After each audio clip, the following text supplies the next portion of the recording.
دوستان عزیز، این کارخانه دانه الماس یعنی میوه خشککنی می باشد. من چرا دیدم که اینجا پر از میوه خشک است. نوار پیشنگی نشان دادم. یک چیز عجایبش این است که باز از حساب این کارگاه استحصالی خوشمیوه دانه الماس از این کارخانه باز بهره میگیرد همین پرنده ها. در ما این رو فاختک میگویند. موسیچه کلان است که در اینترنت خوندم که همین موسیچه کلان یعنی فاختک میسوده شده است، لیکن در اینجا زیاد شده شده است. سببش چیست؟ سببش آن که همین بچه ها از همین حسابی کارگاهشان فکر میکنم این دانه میده زردالو دانه میکنند که میشکند. فکر میکنم خوشمیوه یک قسمش رو میپرتویند برای خوردن همین فاختک ها.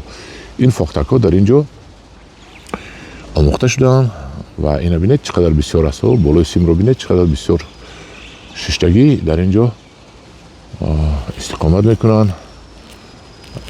این را همش رو میخورن، لانه ها میسازن. فکر میکنم هرچند که فاختک پرنده موسمی باشد، می نمیدونم که میداند گپ زند.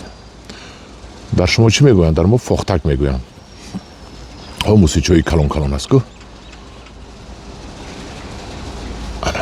همدوران عزیز، فایده کارگاه استحصالی دانه الماس به طبیعت این فایده اش است. در پناه خدا باشید. چی گفتنی داشتنی باشد نسبت این جوان مردان نویسید، فقط گپی خوب نویسید.